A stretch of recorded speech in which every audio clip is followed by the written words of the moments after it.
اسے مدینے کے مسلمانوں پر رحم آ گیا تھا، لیکن اس رحم نے بھی اسے مسرت دی تھی۔ یہ خون کی دشمنی تھی، یہ اس کے وقار کا مسئلہ تھا۔ مسلمانوں کو کچل ڈالنا اس کا عزم تھا۔ جنگ احد کے بہت دن بعد اسے پتا چلا تھا کہ جب مکہ میں قریش اپنا لشکر جمع کر رہے تھے تو اطلاع رسول کریم صلی اللہ علیہ وآلہ وسلم کو مل گئی تھی، اور جب یہ لشکر مدینے کے راستے میں تھا تو رسول خدا صلی اللہ علیہ وآلہ وسلم کو اس کی رفتار، پڑاؤ اور مدینے سے فاصلے کی اطلاعیں مسلسل ملتی رہی تھی۔ آپ صلی اللہ علیہ وآلہ وسلم کو لشکر کے مکہ سے کوچ کی اطلاع حضرت عباس رضی اللہ عنہ نے دی تھی۔ قریش کے اس لشکر نے مدینے سے کچھ میل دور کوہ احد کے قریب ایک ایسی جگہ کیمپ کیا تھا جو ہری بھری تھی اور وہاں پانی بھی تھا۔ خالد کو معلوم نہ تھا کہ مسلمانوں کے 2 جاسوس اس لشکر کی پوری تعداد دیکھ آئے ہیں اور رسول کریم صلی اللہ علیہ وآلہ وسلم کو بتا چکے ہیں۔ 21 مارچ 625 عیسوی کے روز رسول کریم صلی اللہ علیہ وآلہ وسلم نے اپنی فوج کو کوچ کا حکم دیا اور شیخین نامی ایک پہاڑی کے دامن میں جا کر خیمہ زن ہوئے۔ آپ صلی اللہ علیہ وآلہ وسلم کے ساتھ 1000 پیادہ مجاہدین تھے، جن میں سے 100 نے سروں پر زرہ پہن رکھی تھی۔ مجاہدین کے پاس صرف 2 گھوڑے تھے، جن میں سے ایک نبی کریم صلی اللہ علیہ وآلہ وسلم کے پاس تھا۔ اس موقع پر منافقین کے نفاق کا پہلا خطرناک مظاہرہ ہوا جو غداری کے مترادف تھا۔ مدینہ کے بعض ایسے لوگوں نے اسلام قبول کر لیا تھا جو دل سے مسلمان نہیں ہوئے تھے۔ انہیں رسول اللہ صلی اللہ علیہ وآلہ وسلم نے منافقین کہا تھا۔ کسی کے متعلق یہ معلوم کرنا کہ وہ سچا مسلمان ہے یا منافق بہت مشکل تھا۔ جب مجاہدین مدینہ سے شیخین کی پہاڑی کی طرف کوچ کرنے لگے تو ایک با اثر آدمی جس کا نام عبداللہ بن ابی تھا، رسول اکرم صلی اللہ علیہ وآلہ وسلم کے ساتھ اس بحث میں الجھ گیا کہ قریش کا لشکر 3 گنا ہے، اس لیے مدینہ سے باہر جا کر لڑنا نقصان دہ ہوگا۔ آپ صلی اللہ علیہ وآلہ وسلم نے مجاہدین کے دوسرے سرداروں سے رائے لی تو اکثریت نے یہ کہا کہ شہر سے باہر لڑنا زیادہ بہتر ہوگا۔ آپ صلی اللہ علیہ وآلہ وسلم عبداللہ بن ابی ہی کے ہم خیال تھے، لیکن آپ صلی اللہ علیہ وآلہ وسلم نے اکثریت کا فیصلہ ہی منظور فرمایا اور کوچ کا حکم دے دیا۔ عبداللہ بن ابی نے شہر سے باہر جانے سے انکار کر دیا۔ اس کے پیچھے ہٹنے کی دیر تھی کہ لشکر میں سے 300 آدمی پیچھے ہٹ گئے۔ تب پتا چلا کہ یہ سب منافقین تھے اور عبداللہ ان کا سردار ہے۔ اب 3000 کے مقابلے میں مجاہدین کی نفری صرف 700 رہ گئی تھی۔ رسول اللہ صلی اللہ علیہ وآلہ وسلم دل برداشتہ نہ ہوئے اور 700 کو ہی ساتھ لے کر کوہ احد کے دامن میں شیخین کے مقام پر مجاہدین کو جنگی ترتیب میں کر دیا۔ خالد نے ایک بلند ٹیکری پر کھڑے ہو کر مسلمانوں کی ترتیب دیکھی تھی اور اس نے اپنے سالار ابو سفیان کو بتا کر اپنے دستے کی جگہ طے کر لی۔ رسول اکرم صلی اللہ علیہ وآلہ وسلم نے مجاہدین کو کم و بیش 1000 گز لمبائی میں پھیلا دیا۔ پیچھے وادی تھی، مجاہدین کے ایک پہلو کے ساتھ پہاڑی تھی، لیکن دوسرے پہلو پر کچھ نہیں تھا۔ اس پہلو کو مضبوط رکھنے کے لیے رسول اللہ صلی اللہ علیہ وآلہ وسلم نے 50 تیر اندازوں کو قریب کی ایک ٹیکری پر بیٹھا دیا۔ ان تیر اندازوں کے کمانڈر عبداللہ بن جبیر تھے۔ اپنی ذمہ داری سمجھ لو عبداللہ۔ رسول خدا صلی اللہ علیہ وآلہ وسلم نے انہیں ہدایت دیتے ہوئے فرمایا، اپنے عقب کو دیکھو، دشمن ہمارے عقب میں نقل و حرکت کر سکتا ہے جو ہمارے لیے خطرہ ہے۔ دشمن کے پاس گھڑ سوار زیادہ ہیں، وہ ہمارے پہلو پر گھڑ سواروں سے حملہ کر سکتا ہے۔ اپنے تیر اندازوں کو گھڑ سواروں پر مرکوز رکھو، پیادوں کا مجھے کوئی ڈر نہیں۔ تقریباً تمام مستند مورخین، جن میں ابن حشام اور واقدی خاص طور پر قابل ذکر ہیں، لکھتے ہیں کہ رسول کریم صلی اللہ علیہ وآلہ وسلم نے عبداللہ بن جبیر رضی اللہ عنہ کو واضح الفاظ میں کہا تھا کہ ہمارا عقب صرف تمہاری بیداری اور مستعدی سے محفوظ رہے گا، تمہاری ذرا سی کوتاہی بھی ہمیں بڑی ذلت آمیز شکست دے سکتی ہے۔ یاد رکھو عبداللہ، اگر تم دشمن کو بھاگتے ہوئے اور ہمیں فتح یاب ہوتے ہوئے دیکھ لو تو بھی اس جگہ سے نہ ہلنا۔ اگر دیکھو کہ ہم پر دشمن کا دباؤ بڑھ گیا ہے اور تمہیں ہماری مدد کے لیے پہنچنا چاہیے تو بھی یہ جگہ نہ چھوڑنا۔ پہاڑی کی یہ بلندی دشمن کے قبضے میں نہیں جانی چاہیے، یہ بلندی تمہاری ہے۔ وہاں سے تم نیچے اس تمام علاقے کے حکمران ہوگے جہاں سے تمہارے تیر اندازوں کے تیر پہنچیں گے۔ خالد نے مسلمانوں کی ترتیب دیکھی اور ابو سفیان کو بتایا کہ مسلمان کھلے میدان کی لڑائی نہیں لڑیں گے۔ ابو سفیان کو اپنی کثیر نفری پر ناز تھا، وہ چاہتا تھا کہ لڑائی کھلے میدان میں یعنی لامحدود محاذ پر ہو تاکہ وہ اپنے پیادوں اور گھوڑوں کی افراد سے مجاہدین اسلام کو کچل ڈالے۔ خالد کو اپنے باپ نے جنگی چالوں کی تربیت بچپن سے دینی شروع کر دی تھی۔ دشمن پر بے خبری میں پہلو یا عقب سے جھپٹنا اور دشمن کو چکر دے دے کر مارنا اپنے دستوں کی تقسیم اور ان پر کنٹرول اس کی تربیت میں شامل تھا جو اسے باپ نے دی تھی۔ اس نے تجربے کار سردار کی نگاہوں سے مجاہدین کی ترتیب دیکھی تو اس نے محسوس کیا کہ مسلمان فن و حرب کے کمالات دکھا سکتے ہیں۔ ابو سفیان اپنی فوج کو مسلمانوں کے بالمقابل لے گیا۔ اس نے گھڑ سواروں کو مسلمانوں کے پہلوؤں پر حملہ کرنے کے لیے بھیجا۔ ایک پہلو پر خالد اور دوسرے پر اکرمہ تھا۔ دونوں کے ساتھ 100 گھڑ سوار تھے۔ تمام گھڑ سواروں کا کمانڈر عمر بن العاص تھا۔ پیادوں کے آگے ابو سفیان نے 100 تیر انداز رکھے۔ قریش کا پرچم طلحہ بن ابو طلحہ نے اٹھا رکھا تھا۔ اس زمانے کی جنگوں میں پرچم کو دل جیسی اہمیت حاصل تھی۔ پرچم کے گرنے سے فوج کا حوصلہ ٹوٹ جاتا اور بھگدڑ مچ جاتی تھی۔ قریش نے جنگ کی ابتدا اس طرح کی کہ ان کی صفوں میں سے ایک شخص ابو عامر فاسق آگے ہو کر مجاہدین کے قریب چلا گیا۔ اس کے پیچھے قریش کے غلاموں کی کچھ تعداد بھی تھی۔ ابو عامر مدینے کا رہنے والا تھا۔ وہ قبیلہ اوس کا سردار تھا۔ جب رسول کریم صلی اللہ علیہ وآلہ وسلم مکہ سے ہجرت کر کے مدینہ گئے تو ابو عامر نے قسم کھا لی تھی کہ وہ آپ صلی اللہ علیہ وآلہ وسلم کو اور تمام مسلمانوں کو مدینہ سے نکال کر دم لے گا۔ اس پر ایک بڑی ہی حسین یہودن کا اور یہودیوں کے مال و دولت کا طلسم طاری تھا۔ یہودیوں کی اسلام دشمن کارروائیاں زمین دوز ہوتی تھی۔ بظاہر انہوں نے مسلمانوں کے ساتھ دوستی اور فرما برداری کا معاہدہ کر رکھا تھا۔ ابو عامر انہی کے ہاتھ میں کٹ پتلی بنا ہوا تھا، لیکن ان یہودیوں نے اسے قریش کا دوست بنا رکھا تھا۔ اب مجاہدین قریش کے خلاف لڑنے کے لیے مدینہ سے نکلے تو ابو عامر قریش کے پاس چلا گیا۔ اس کے قبیلے اوس کے بہت سے آدمی رسول کریم صلی اللہ علیہ وآلہ وسلم کے دست مبارک پر اسلام قبول کر چکے تھے اور وہ قریش کے مقابلے میں صف آرا تھے۔ ابو عامر آگے چلا گیا اور مجاہدین سے بلند آواز سے مخاطب ہوا۔ رسول کریم صلی اللہ علیہ وآلہ وسلم نے اسے فاسق کا خطاب دیا تھا۔ قبیلہ اوس کے غیرت مند بہادروں، ابو عامر فاسق نے کہا، تم مجھے یقیناً پہچانتے ہو، میں کون ہوں؟ میری بات غور سے سنو۔ وہ اپنی للکار پوری نہ کر پایا تھا کہ مجاہدین اسلام کی صف سے قبیلہ اوس کے ایک مجاہد کی آواز گرجی، او فاسق بدکار، ہم تیرے نام پر تھوک چکے ہیں۔ خالد کو وہ وقت یاد آ رہا تھا۔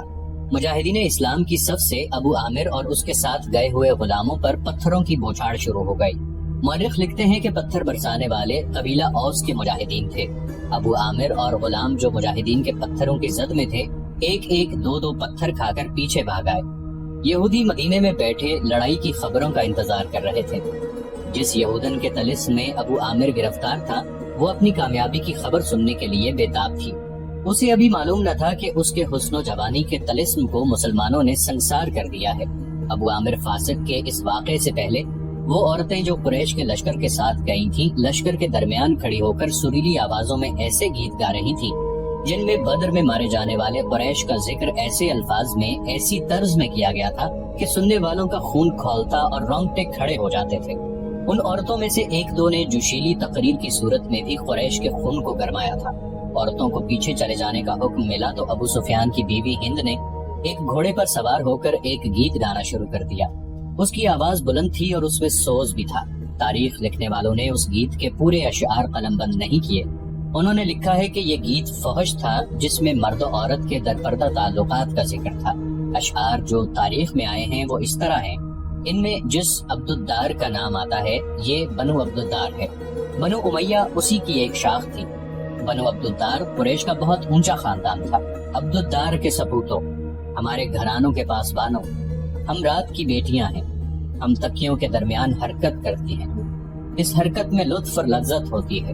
تم دشمن پر چڑھ دوڑے تو ہم تمہیں اپنے سینوں سے لگا لیں گے، تم بھاگ آئے تو ہم تمہارے قریب نہیں آئیں گے۔ اس کے بعد ابو عامر فاسق پر مجاہدین اسلام کی طرف سے سنگباری ہوئی اور اس کے فوراً بعد قریش نے مجاہدین پر تیر پھینکنے شروع کر دیے۔ مجاہدین نے اس کے جواب میں تیر برسائے۔ خالد اپنے پہلو والے مسلمانوں کے پہلو پر حملہ کرنے کے لیے اپنے 100 سواروں کے ساتھ تیزی سے بڑھا۔ اسے معلوم نہیں تھا کہ بلندی پر تیر انداز چھپے بیٹھے ہیں۔ اس کے سوار بے دھڑک چلے آ رہے تھے۔ راستہ ذرا تنگ تھا، سواروں کو آگے پیچھے ہونا پڑا۔ خالد سوچ سمجھ کر اپنے سوار دستے کو اس پہلو پر لایا تھا۔ اپنے باپ کی تربیت کے مطابق اسے بڑی خود اعتمادی سے توقع تھی کہ وہ ہلہ بول کر مسلمانوں کو اس پوزیشن میں لے آئے گا کہ وہ پسپا ہو جائیں گے اور اگر جم کر نہ لڑے تو قریش کے گھوڑوں تلے کچلے جائیں گے۔ مگر مسلمانوں کے پہلو سے اس کے سوار ابھی دور ہی تھے کہ اوپر سے تیر اندازوں نے اس کے اگلے سواروں کو نہ آگے جانے کے قابل چھوڑا نہ وہ پیچھے ہٹنے کے قابل رہے۔ ایک ایک سوار کئی کئی تیر کھا کر گرا اور جن گھوڑوں کو تیر لگے انہوں نے خالد کے سوار دستے کے لیے قیامت برپا کر دی۔ پیچھے والے سواروں نے گھوڑے موڑے اور پسپا ہو گئے۔ ادھر قریش کی عورتوں نے دف اور ڈھولک کی تھاپ پر وہی گیت گانا شروع کر دیا جو ہند نے اکیلے گایا تھا، یعنی عبدالدار کے سپوتوں، ہم رات کی بیٹیاں ہیں۔ مورخ واقدی لکھتا ہے کہ عربی جنگجوؤں کے اس وقت رواج کے مطابق ایک ایک جنگجو کے لڑنے کا مرحلہ آیا۔ سب سے پہلے قریش کے پرچم بردار طلحہ بن ابو طلحہ نے آگے جا کر مجاہدین اسلام کو للکارا کہ اس کے مقابلے کے لیے کسی اور کو آگے بھیجو۔ میرے دین کے دشمن، حضرت علی رضی اللہ عنہ نے تند ہوا کے جھونکے کی طرح آگے آ کر کہا، میں آتا ہوں تیرے مقابلے کے لیے۔ طلحہ اپنے قبیلے کا پرچم تھامے تلوار لہراتے ہوئے بکھرا ہوا آیا، مگر اس کا وار ہوا کو چیرتا ہوا گزر گیا۔ وہ ابھی سنبھل ہی رہا تھا کہ حضرت علی رضی اللہ عنہ کی تلوار نے اسے ایسا گہرا زخم لگایا کہ پہلے اس کا پرچم گرا، پھر وہ خود گرا۔ قریش کا ایک آدمی دوڑا آیا اور پرچم اٹھا کر پیچھے چلا گیا۔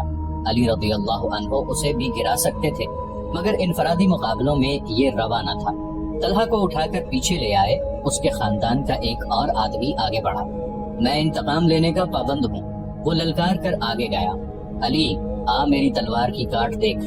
حضرت علی رضی اللہ عنہ خاموشی سے اس کے مقابلے پر آ گئے۔ دونوں نے ایک دوسرے کی آنکھوں میں آنکھیں ڈالے، ایک چکر کاٹا، پھر ان کی تلواریں اور ڈھالیں ٹکرائیں اور اس کے بعد سب نے دیکھا کہ حضرت علی رضی اللہ عنہ کی تلوار سے خون ٹپک رہا ہے اور ان کا مد مقابل زمین پر پڑا تڑپ رہا ہے۔ پھر قریش کے متعدد آدمی باری باری للکارتے ہوئے آگے بڑھے، مجاہدین کے مقابلے میں مرتے گئے۔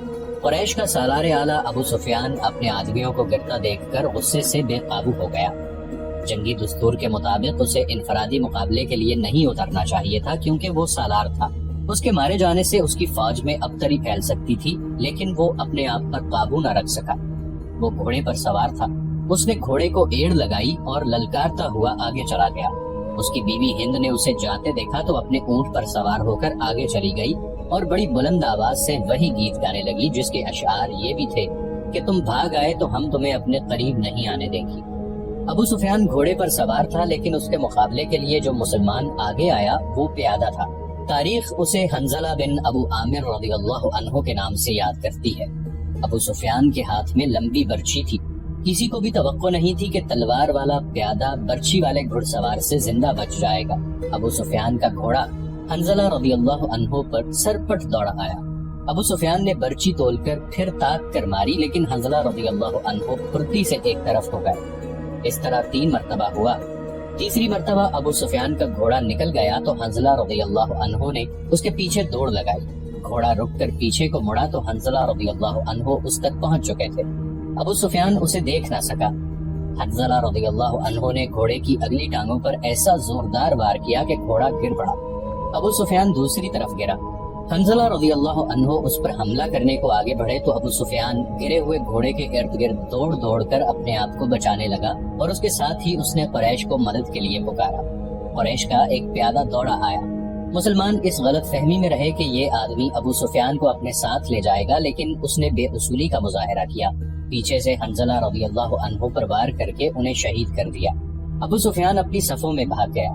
آخری مقابلے کے لیے قریش کی طرف سے عبد الرحمن بن ابو بکر آیا۔ مورخ واقدی نے یہ واقعہ اس طرح بیان کیا ہے کہ عبد الرحمن بن ابو بکر کی للکار پر اس کے والد حضرت ابو بکر صدیق رضی اللہ عنہ، جو اسلام قبول کر کے رسول اللہ صلی اللہ علیہ وآلہ وسلم کے ساتھ تھے، تلوار نکال کر اپنے جوان بیٹے کے مقابلے کے لیے نکلے۔ آگے مسلمان باپ کے کافر فرزند حضرت ابو بکر صدیق رضی اللہ عنہ نے للکار کر کہا۔ رسول کریم صلی اللہ علیہ وآلہ وسلم نے دیکھا کہ باپ بیٹا مقابلے پر اتر آئے ہیں، تو آپ صلی اللہ علیہ وآلہ وسلم نے دوڑ کر حضرت ابو بکر صدیق رضی اللہ عنہ کو روک لیا۔ فرمایا، تلوار نیام میں ڈالو ابو بکر۔ رسول کریم صلی اللہ علیہ وآلہ وسلم نے فرمایا اور ابو بکر صدیق رضی اللہ عنہ کو پیچھے لے گئے۔ خالد کو جنگ کا شور و غل اب بھی سنائی دے رہا تھا۔ وہ منظر اس کی آنکھوں نے اپنی پلکوں میں محفوظ کر رکھا تھا۔ انفرادی مقابلے ختم ہوتے ہی قریش نے مسلمانوں پر حلہ بول دیا۔ رسول اکرم صلی اللہ علیہ وآلہ وسلم نے احد کی پہاڑی کو اپنے عقب میں رکھا ہوا تھا، اس لیے مجاہدین اسلام کو عقبی حملے کا خطرہ نہیں تھا۔ آمنے سامنے کا معرکہ خونریز تھا۔ مسلمانوں کی نفری بہت تھوڑی تھی۔ اس کمی کو انہوں نے جذبہ تیغزنی کے کمالات سے پورا کر دیا۔ اگر قریش کو نفری کی افراد حاصل نہ ہوتی اور وہ مسلمانوں کے آگے نہ ٹھہر سکتے، وہ نفری کے زور پر لڑ رہے تھے۔ خالد کی نظر رسول کریم صلی اللہ علیہ وآلہ وسلم پر تھی۔ آپ صلی اللہ علیہ وسلم ایک پہلو پہ تھے، یہی پہلو تھا کہ جس پر خالد کو حملہ کرنا تھا۔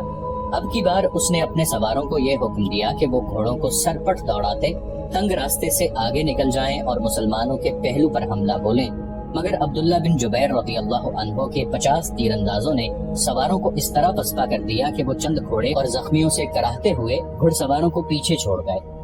مارکا عروج پر تھا، صرف ایک آدمی تھا جو لڑ نہیں رہا تھا۔ وہ میدان جنگ میں برچی اٹھائے یوں گھوم پھر رہا تھا جیسے کسی کو ڈھونڈ رہا ہو۔ وہ وحشی بن حرب تھا۔ وہ حمزہ رضی اللہ عنہ کو ڈھونڈ رہا تھا۔ حمزہ رضی اللہ عنہ کو قتل کرنے کے لیے اس کے لیے 2 انعام تھے، ایک یہ کہ اس کا آقا اسے آزاد کر دے گا، اور دوسرا ابو سفیان کی بیوی ہند کے وہ زیورات جو اس نے پہن رکھے تھے۔ اسے حمزہ رضی اللہ عنہ نظر آ گئے۔ وہ قریش کے ایک آدمی سوا بن عبد العزا کی طرف بڑھ رہے تھے۔ عرب میں رواج تھا کہ ختنہ عورتیں کیا کرتی تھی۔ مورخ ابن حشام کے مطابق اسلام سے پہلے ہی عربوں میں ختنے کا رواج موجود تھا۔ حمزہ رضی اللہ عنہ نے جس سوا کو للکارا تھا اس کی ماں ختنہ کیا کرتی تھی۔ ختنہ کرنے والی کے بیٹے حمزہ رضی اللہ عنہ نے اسے للکارا، ادھر آ اور مجھے آخری بار دیکھ لے۔ سوا بن عبد العزا حمزہ رضی اللہ عنہ کی طرف بڑھا، غصے سے اس کا چہرہ لال تھا۔ وہ تلوار اور ڈھال کی لڑائی کا ماہر تھا۔ حمزہ رضی اللہ عنہ بھی کچھ کم نہ تھے۔ دونوں ایک دوسرے کے قریب آئے اور ایک دوسرے پر وار کرنے لگے۔ دونوں کی ڈھالیں وار روک رہی تھی۔ وہ پینترے بدل بدل کر وار کرتے تھے، لیکن ڈھالیں تلواروں کے راستے میں آ جاتی تھی۔ اس وقت وحشی بن حرب جھکا ہوا آہستہ آہستہ ان کی طرف بڑھ رہا تھا۔ اسے زمین اور جھاڑیوں نے اوٹ دے رکھی تھی۔ حمزہ رضی اللہ عنہ اپنے دشمن کی آنکھوں میں دیکھ رہے تھے، سبا کے سوا انہیں کچھ بھی نظر نہیں آ رہا تھا۔ وحشی ان کے قریب پہنچ گیا۔ برچی نشانے پر پھینکنے کا وہ ماہر تھا۔ وہ اتنا قریب ہو گیا جہاں سے اس کی برچی خطا نہیں جا سکتی تھی۔ وہ اٹھ کھڑا ہوا اور برچی کو ہاتھ میں تولا، پھر اسے پھینکنے کی پوزیشن میں لایا۔ حمزہ رضی اللہ عنہ نے سبا پر یکے بعد دیگرے تیزی سے 2-3 وار کیے۔ آخری بار ایسا پڑا کہ حمزہ رضی اللہ عنہ کی تلوار سبا کے پیٹ میں اتر گئی۔ حمزہ رضی اللہ عنہ نے تلوار اس کے پیٹ سے اس طرح نکالی کہ اس کا پیٹ اور زیادہ پھٹ گیا اور وہ حمزہ رضی اللہ عنہ کے قدموں میں گر پڑا۔ حمزہ رضی اللہ عنہ ابھی سنبھلے ہی تھے کہ وحشی نے ان پر پوری طاقت سے برچی پھینکی۔ فاصلہ بہت کم تھا۔ برچی حمزہ رضی اللہ عنہ کے پیٹ میں اتنی زیادہ اتر گئی کہ اس کی انی حمزہ رضی اللہ عنہ کی پیٹھ سے آگے نکل گئی۔ حمزہ رضی اللہ عنہ گرے نہیں، انہوں نے ادھر ادھر دیکھا، انہیں وحشی دکھائی دیا۔ حمزہ رضی اللہ عنہ برچی اپنے جسم میں لیے ہوئے وحشی کی طرف بڑھے۔ وحشی جہاں کھڑا تھا وہیں کھڑا رہا۔ حمزہ رضی اللہ عنہ 4-5 قدم چل کر گر پڑے۔ وحشی ان کے جسم کو ہلتا جلتا دیکھتا رہا۔ جب جسم کی حرکت بند ہو گئی تو وحشی ان تک آیا۔ وہ شہید ہو چکے تھے۔ وحشی نے ان کے جسم سے برچھی نکال لی اور چلا گیا۔ اب وہ ہند اور اپنے آقا جبیر بن مطعم کو ڈھونڈنے لگا۔ خالد کو وہ معرکہ یاد آ رہا تھا اور اس کے دل پر بوجھ سا بڑھتا جا رہا تھا۔ اس کا گھوڑا چلا جا رہا تھا۔ وہ نشیبی جگہ سے گزر رہا تھا، اس لیے احد کی پہاڑی کی چوٹی اس کی نظروں سے اوجھل ہو گئی تھی۔ اسے اپنے قبیلے کی عورتیں یاد آئیں جو قریش اور ان کے اتحادی قبائل کو جوش دلا رہی تھی۔ خالد کو یاد آیا کہ وہ معرکے کا نظارہ کرنے کے لیے ایک بلند جگہ پر چڑھ گیا تھا۔ اسے مسلمان عورتیں نظر آئیں۔ مسلمان اپنے جن زخمیوں کو پیچھے لاتے تھے انہیں عورتیں سنبھال لیتی تھیں، ان کی مرہم پٹی کرتی اور انہیں پانی پلاتی۔ مسلمانوں کے ساتھ 14 عورتیں تھیں جن میں حضرت فاطمہ رضی اللہ عنہا بھی تھیں۔ پھر یوں ہوا کہ قلیل تعداد مجاہدین کثیر تعداد کفار پر غالب آ گئے۔ قریش کا پرچم بردار گرا تو کسی اور نے پرچم اٹھا لیا، وہ بھی گرا، پرچم کئی بار گرا۔ آخر میں ایک غلام نے پرچم اٹھا کر اونچا کیا لیکن وہ بھی مارا گیا۔ پھر مسلمانوں نے قریش کو پرچم اٹھانے کی مہلت نہ دی۔ قریش کے جذبے جواب دے گئے۔ خالد نے ان کی پسپائی دیکھی اور یہ بھی دیکھا تھا کہ مسلمان ان کا تعاقب کر رہے ہیں۔ قریش اپنے کیمپ میں بھی نہ ٹھہرے، اپنا مال و اسباب چھوڑ کر افراتفری کے عالم میں بھاگ گئے۔ یہاں سے جنگ کے بعد کا مرحلہ شروع ہو گیا۔ مسلمانوں نے فتح کی خوشی میں اور انتقامی جذبے کے تحت قریش کے کیمپ کو لوٹنا شروع کر دیا۔ وہ فتح و نصرت کے نعرے لگا رہے تھے۔ قریش ایسے بوکھلا کے بھاگے کہ انہیں اپنی عورتوں کا بھی خیال نہ رہا۔ وہ پیدل بھاگی جا رہی تھی لیکن مسلمانوں نے ان کی طرف آنکھ اٹھا کر بھی نہ دیکھا۔ قریش کے گھڑ سواروں کے ایک دستے کا کمانڈر اکرمہ اور دوسرے کا خالد تھا۔ انہوں نے مسلمانوں کے پہلوؤں پر حملہ کرنا تھا، مگر جنگ کا پانسا بری طرح پلٹ گیا تھا۔